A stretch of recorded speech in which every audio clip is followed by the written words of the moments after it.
We're live in Washington on the president's push to put money back in your pockets. And the home of the brave.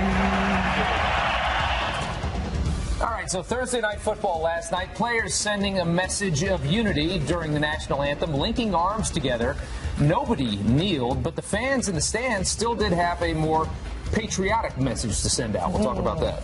And speaking of that, one high school says if you want to kneel like those NFL players, you'll stay seated on the bench. Fox and Friends First starts right now.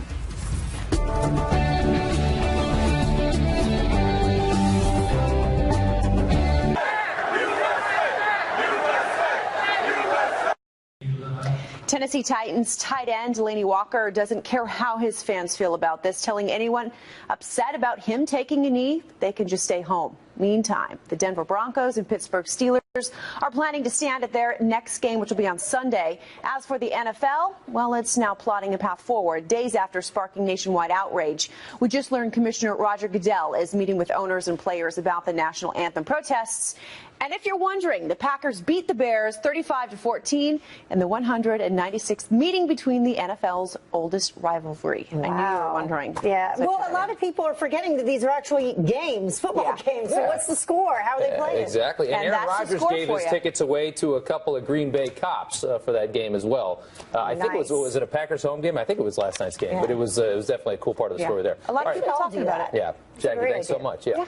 Well, that does bring us to our look at who's talking. And this morning, Rush Limbaugh says that when it comes to the anthem protest, NFL owners are out of their league. The owners and the commissioner, I don't know what their individual politics are. I don't think they understand what's happening to them. I don't think they understand what's going on. They think they're relating to the majority of their fan base. They're not. They're driving them away. And I hate it. I don't want the NFL to get smaller. I don't want it to become insignificant. I don't want it to be taken over by a bunch of wusses. I don't want it to be taken over by left-wing social justice causes. You know, use something besides the NFL sideline. Use something besides a flag. Use something besides something that people use to escape everything leftists are trying to force on us. Amen. I mean, I'm so tired of talking about politics. Like, if I go to an NFL game and I see it, oh, it's going to be such a turnoff. Yeah. Anyways, we have a poll. It's kind of funny, the headline of it, but the poll is the world going to hell in a handbasket or not? And here are some of the numbers as they have come in. Yeah, Democrats say 70%, they say yes. But back in October of 2014, only 48% said yes. And then Republicans, 42% think that it is.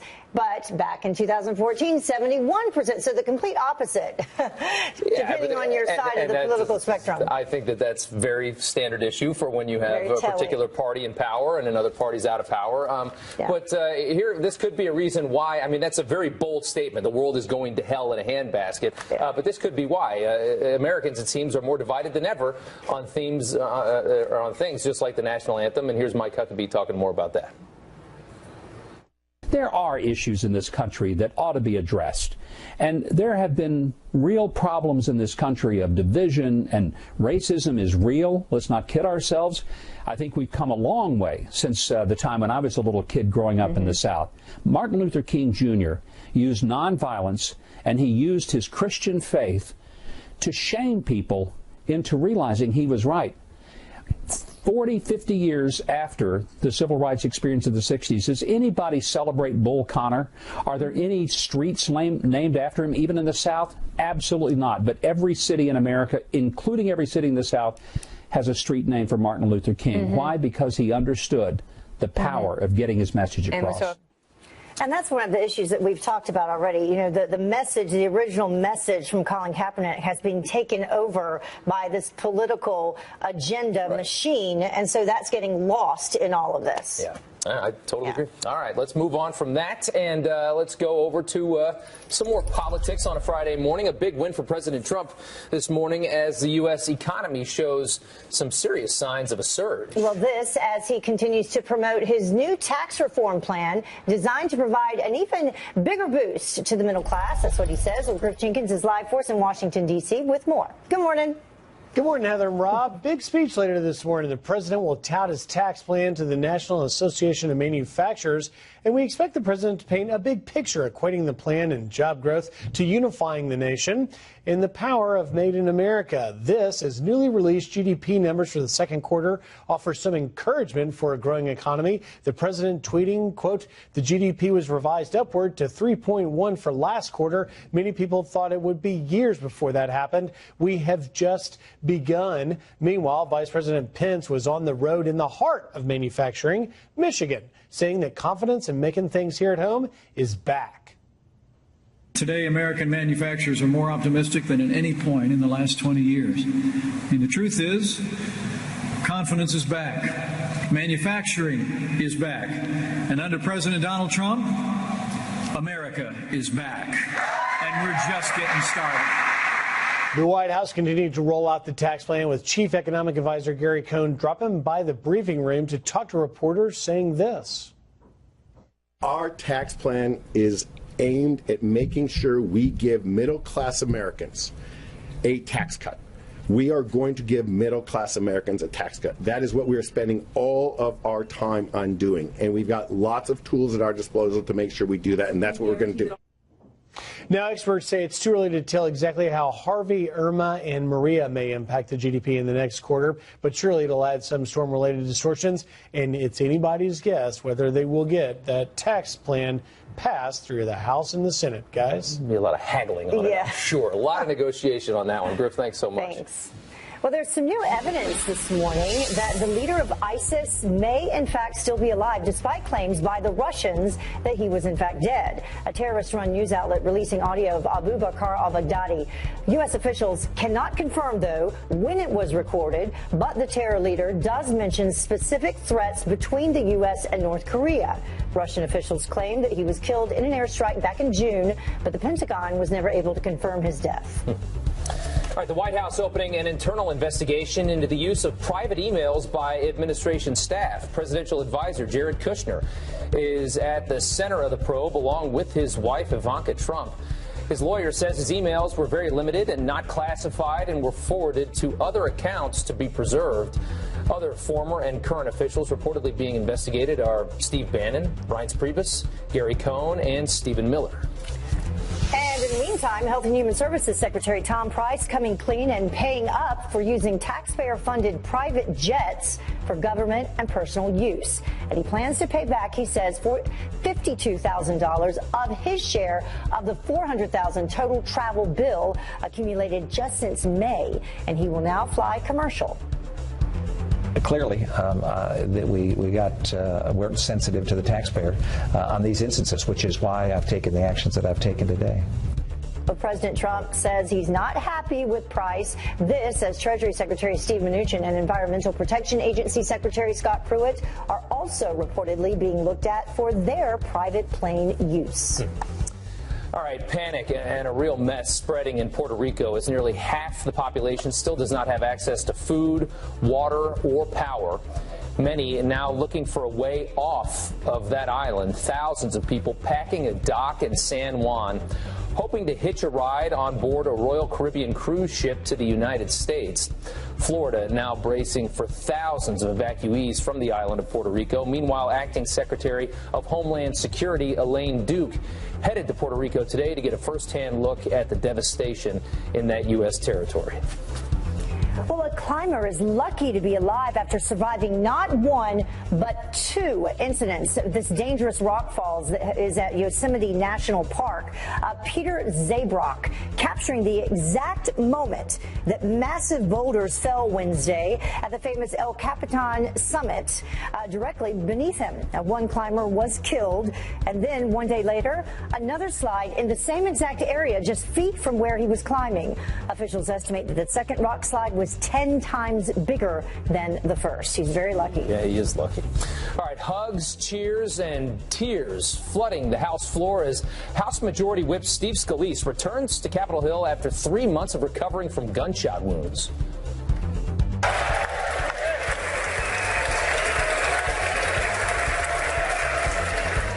There he is walking in. Scalise thanked his doctors and the first responders, calling them heroes. Scalise said the attack made a profound impact on his life. It's only strengthened my faith in God, and it's really crystallized what shows up as the goodness in people.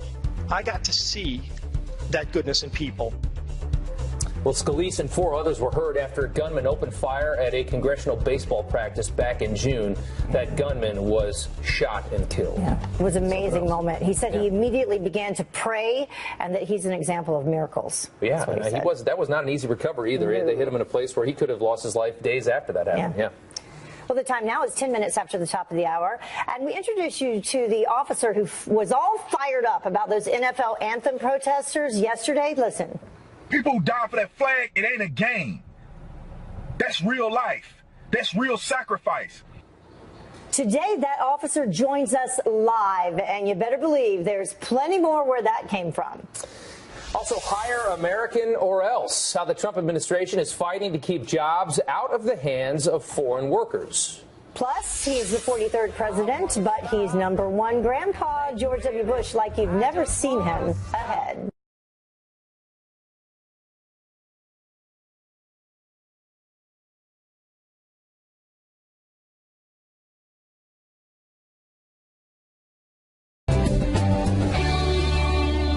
Listen, you play a game.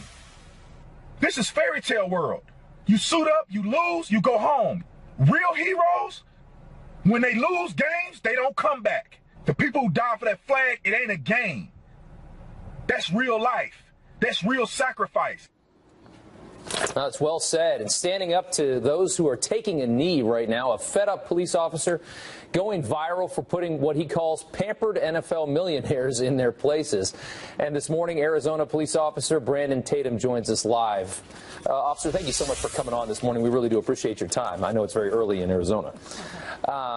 Yes, it is. Well, thank you for having me. Of course. And I'm not sure if you even got to stay up to watch it last night, but Thursday Night Football, nobody took a knee. What did you think of that? Well, I've decided that I'm not going to participate in watching football anymore as long as they continue to disrespect the flag. But it's good to hear that they're not doing it anymore, and I hope that continues. And you were an athlete yourself, so not watching football probably is not the easiest thing to do. Right. I mean, it's a challenge. I'm not going to lie. I mean, I love football. It's been an American sport. I played football. You know, I've had dreams of playing in the NFL, and not watching it is a decision that I was going to make. But hey, you know, I think that if they do the right thing, maybe I'll continue to watch it. Absolutely. Well, let's talk about the issue here for a second. Obviously, you know, I want to be pragmatic about this. There are issues like with anything else. Nothing is perfect. No organization is perfect. There are somewhere around 1 million law enforcement officers in this country, and nobody denies that in any group that large there's going to be a few bad apples. But when somebody like Colin Kaepernick goes to practice and wears, you know, socks that depict police officers as pigs, to just lay that out and to send a message as if, you know, the entire organization of law enforcement officers are violent, have an issue. How does that make you feel as a police officer that, you know, does the job right? Well, it's absolutely disrespectful. I mean, there's no reason to do that. There's no method to his madness. Yeah. It's just flat out disrespect, and what it's doing is it's causing police officers to be in danger. People are challenging us more, feeding off of a person who they believe is a role model, and I think it's inappropriate, and there's no place for that in any aspect of protest. And it's totally stereotypical, too, isn't it? I mean, if you take, you know, a handful of bad eggs and then you just generalize that the entire population of police officers are this way, I mean, talk about a dangerous thing to do, you know, in a country that needs police officers. We live in New York. I cannot imagine what the neighborhoods of Crown Heights, Brooklyn, you know, other neighborhoods, Brownsville, what those neighborhoods would look like if you took police officers out of there for even 2 days. Right. It's total hypocrisy. It's total hypocrisy. These individuals, or a person like Colin Kaepernick, he wants to be treated as a fair individual. He don't want to be prejudged. He don't want people to look at him and stereotype him. And I think that he should give the same respect to law enforcement, as that we're individual people. We're people like anyone else. We go out and we do a job and we work hard. And I tell you what, we're just as disgusted as anybody else regarding those bad apples. And the stereotyping, you guys, there's, like I said, there's 1 million police officers in this country. 99.9% of you guys are doing a hell of a job. And officer, we thank you so much for coming on this morning. We do appreciate it. All right, thank you. Thank you for having me. Well, now Now it's time to brew on this. What do you have to say about that? The national anthem protests sweeping the NFL are now taking center stage in Louisiana. A school district advising principals to follow President Trump's lead to put a stop to kneeling during the anthem. Carly Shimkus is here now with how one high school is putting its foot down.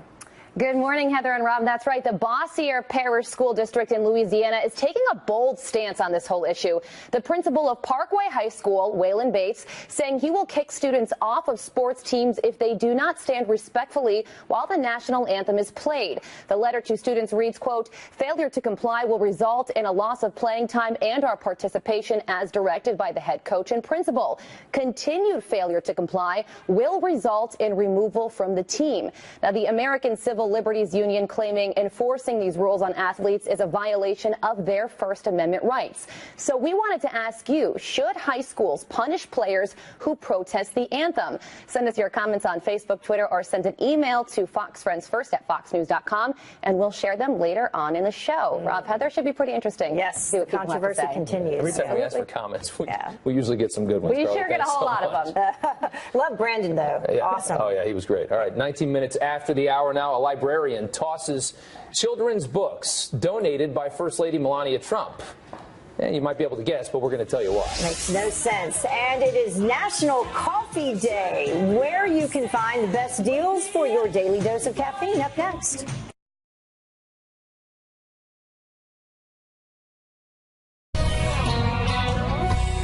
Welcome back. The Department of Justice cracking down on a Colorado company for allegedly refusing to hire American workers. It's not going to go over well. Tracy Carrasco from our sister network Fox Business here with the details on that. Hey, Tracy. Good morning, guys. Yes, a Colorado company called Crop Production Services.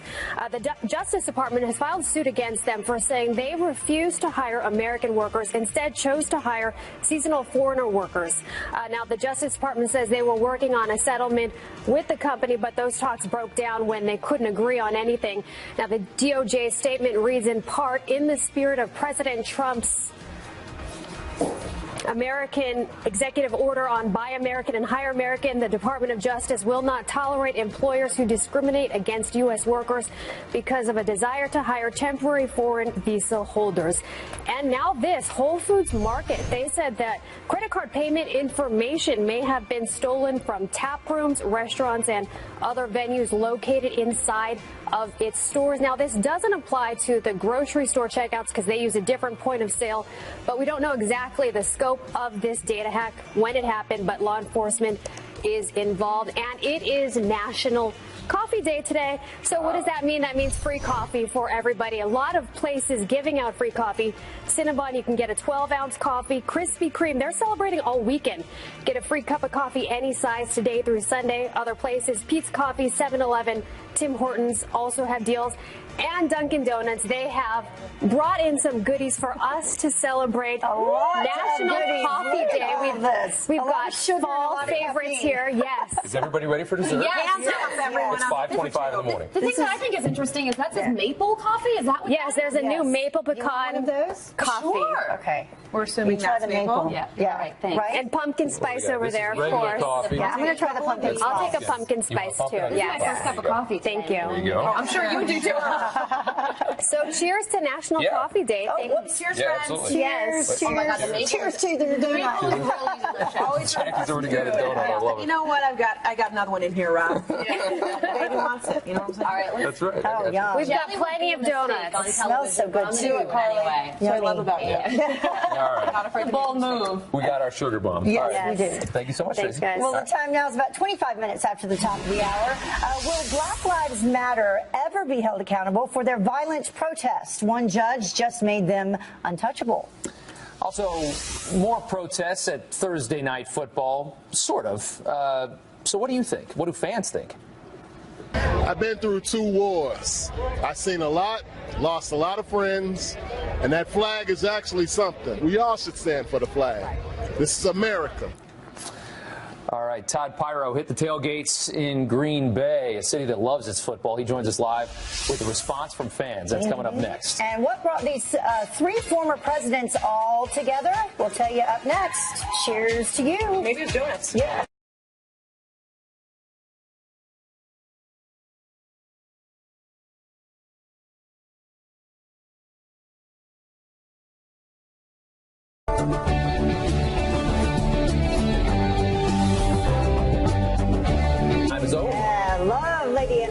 Yeah, good song, and a happy Friday morning to you as we look right at our building, right at our lobby there. That's Fox News in Midtown Manhattan.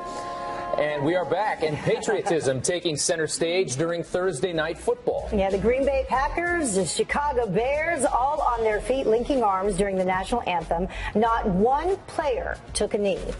But there was not much linking of arms in the stands at Lambeau Field, though a little bit we just saw. Instead, the theme was division. Some fans making it very clear they were not on board with players taking a knee and this thing that's sweeping across the NFL. Protest on your own time, not on my dime. Just one of the messages plastered on a sign in the crowd. A chant of USA also barreling through the stadium up there in Wisconsin.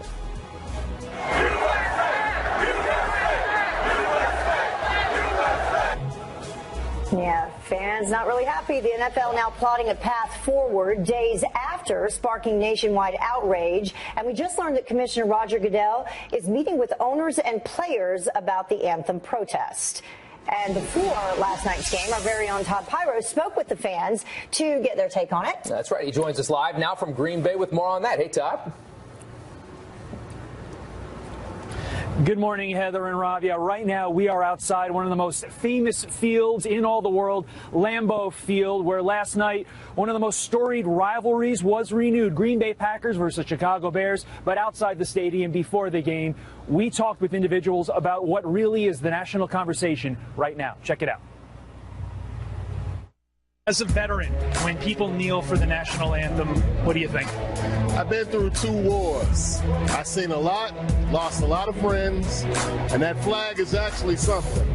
I mean, to see that, it's a terrible thing, man. When people kneel, what goes through your head? Stand up. Ashamed. Ashamed of our country. We all should stand for the flag. This is America. I don't even want to tell you what I feel because I think it's just absolutely the most terrible thing that I've ever seen. I kneel for the Lord, and I stand for the flag. Why are you wearing that button?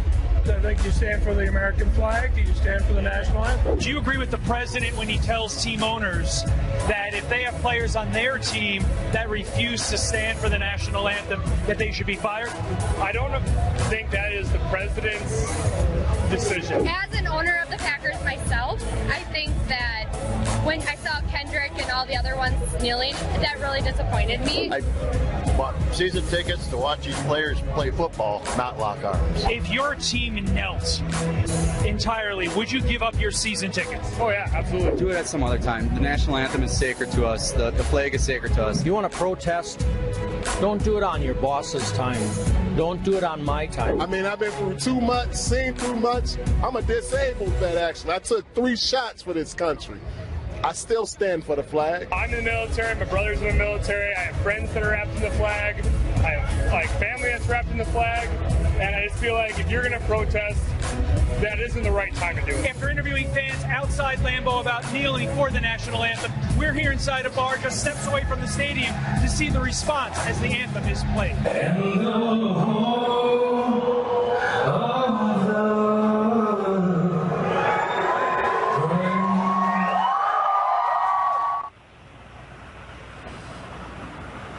So in summary, week 4 of the NFL season, game 1, in fact, of week 4. Did not see the same fireworks we saw inside stadiums during week 3, but as you saw, the reaction outside the stadium among the fans, still pretty raw, still pretty emotional. Rob and Heather, back to you. Yeah. That one officer said, I took 3 shots for this country. I still stand up. I love that. It's a great little soundbite there. Todd, thanks so much. Thank you. All right, a big win for President Trump this morning as the U.S. economy is showing signs of a big surge. This as he continues to push Democrats to help pass his new tax reform plan designed to provide, he says, an even bigger boost to the middle class, I should say. Griff Jenkins is live for us in Washington, D.C. with more on that. Hello, Griff. Hello, Heather and Rob. A boost indeed. Newly released GDP numbers for the second quarter, stronger than previously thought and reaching a 2-year high, offering some encouragement for a growing economy. The president tweeting GDP was revised upward to 3.1 for last quarter. Many people thought it would be years before that happened. We have just begun. And he's going to give a big speech a little later this morning to the National Association of Manufacturers. We expect this speech to paint a big picture of equating the jobs growth and the tax plan to unifying the nation and the power of that Made in America label. Meanwhile, Vice President Pence was on the road in the heart of manufacturing in Michigan, saying that confidence in making things here at home is back. Today, American manufacturers are more optimistic than at any point in the last 20 years. And the truth is, confidence is back. Manufacturing is back. And under President Donald Trump, America is back. And we're just getting started. Meanwhile, the White House continued to roll out the tax plan with Chief Economic Advisor Gary Cohn dropping by the briefing room to talk to reporters. Our tax plan is aimed at making sure we give middle-class Americans a tax cut. We are going to give middle-class Americans a tax cut. That is what we are spending all of our time on doing. And we've got lots of tools at our disposal to make sure we do that, and that's what we're going to do. Now, we'll see whether or not they can get that tax plan passed. Not all Democrats are on board. And experts say with regards to the GDP, we're not sure yet how Harvey, Irma, and Maria may have a storm-related impact. Who knows? Maybe in the short term, it'll hurt the GDP. In the long term, they might make things made in America might help. We'll see. That's very true. Possibly. You never know how that's going to impact it. All right, Griff, thanks so much. We don't need another storm, though. No. Luckily, there's not much on the horizon in the storm department. More on that and the weather coming up here. Now time for Look Who's Talking, though. And this morning, conservative talk show host Rush Limbaugh calling out the swamp, saying career politicians are blocking the president's agenda because they have a hidden agenda of their own. They don't want Trump to succeed with his agenda. They can't afford that. I'm not exaggerating here, and I'm not trying to say things that'll be a soundbite that Fox replays the rest of the day. They can't afford for him to succeed with his agenda. They can't afford it. The lid's blown. The gig is over. The joke is revealed. If an outsider with no prior political experience can come in and fix messes that people have been promised would be fixed for 30 years, how does that make them look? Well, Rush, we are playing that comment again. Well, less than 2 weeks after her record-setting Emmy win for Veep, there's some bad news. Julia Louis-Dreyfus has announced that she has breast cancer. And the Seinfeld actress tweeting, quote, 1 in 8 women get breast cancer. Today, I'm the one. Now, she continued on to saying that while she has fantastic insurance, many women aren't so lucky, writing, quote, let's fight all cancers and make universal health care a reality. All right, the PGA rolling out the red carpet for a very special trio. Former presidents Bill Clinton, George W. Bush, and Barack Obama. All smiles as they're recognized at the opening ceremonies of the 12th annual President's Cup golf tournament at the Liberty National Golf Club in New Jersey, right across the Hudson River from New York City. It has some spectacular views from Manhattan over there. This marks, of Manhattan over there. This marks the first time 3 U.S. presidents have attended this event at the same time since it began back in 1994. It was a crowd favorite seeing them there. Aren't politicians so much more likable when they're out of office? Yes. I mean, they just seem so much more relaxed. More casual. Nice guys. All politicians. All politicians. They seem to get along outside of D.C. Oh, yeah. There's definitely a bond between former presidents because they've all been through hell together and they know we've been through it together. So what is up with the weather forecast for the weekend? It is Friday. Did you enjoy National Coffee Day without me? Yes. Where were you? You know what it was? It was the email that you sent where you said you were going to take all of it. That's it. I'm already sneaking up there after this weather hits, so beware, just get one of the donuts. You saved me one, Rob? Yeah, no, there's like 30 of them up here, Janice. Go to town. I am coming. Here we go. Let's take a look at the temperature. So, you know, this is a good day for National Coffee Day because it feels much cooler out there, right? At least 15 degrees difference from what it was this time yesterday. 56 in New York, 63 in Chicago. You've got the picture very fall-like out there. Now, tropics. Maria and Lee, not going to affect us, but I heard Rob and Heather talking about potentially something on the horizon. We do have an area of low pressure here across South Florida. Do not think it's going to become anything major, but we're going to have to watch it over the next couple of days. At any rate, we're going to see some heavier rain across Florida, including South Florida. And, of course, we will continue to monitor this. The rest of the country, fairly quiet. We're going to watch the potential for showers and thunderstorms for Texas and some mountain snow for the Rockies. All right, here I come. I'm coming to get those donuts and coffee right now. Come get get it. All right, Janice, thanks so much. She doesn't need any sugar or caffeine. She doesn't. All right, 39 minutes after the hour, the opioid epidemic now reaching crisis levels in the United States. This is a real problem. Why are doctors, though, still prescribing these types of drugs? It might be a question you've asked. We're asking an addiction specialist who says it's more complicated than you might think. And Will and Grace returns for the first time in a decade, and they wasted no time tearing into President Trump. Who won the election? Your guy.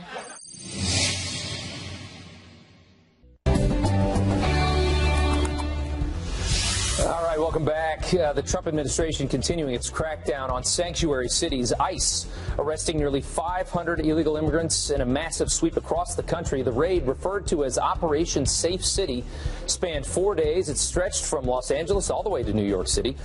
Illegal immigrants with criminal charges or known gang affiliations were the ones targeted, and ICE did make it clear that people from the DACA program were not included in that roundup.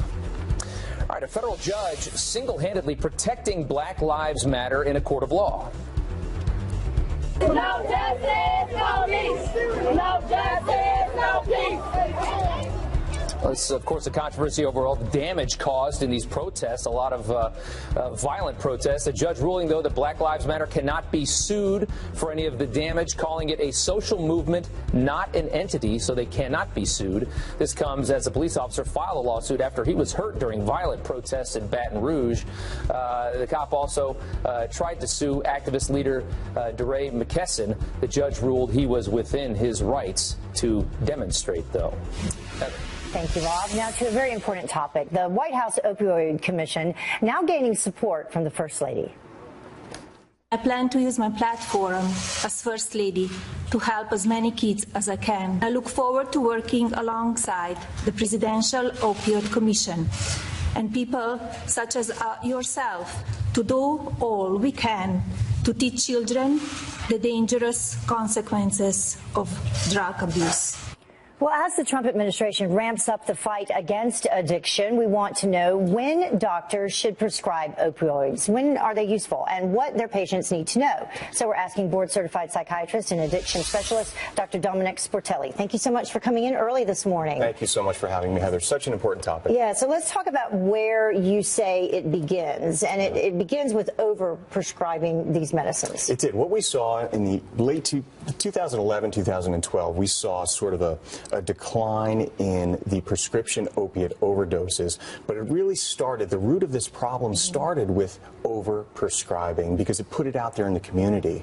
Now what we're seeing is more illicit use, but it really started with the opiate prescriptions by physicians. And we mentioned that they're trying to take some steps now to curb that, and we can show you some of the things that they're doing, working with pharmaceutical companies to find some alternatives to opioid prescriptions, develop potent but non-addictive drugs. And here's a big one: limit supplies to 7 days versus the 30 days. Absolutely. Do you think that will help? Yeah, listen, they're doing great things now. I'm on the front lines of this, Heather, every day. I'm in the hospital doing detox. I'm in the ICU talking to kids waking up from a coma after an overdose. I'm dealing with patients in the outpatient services for abstinence.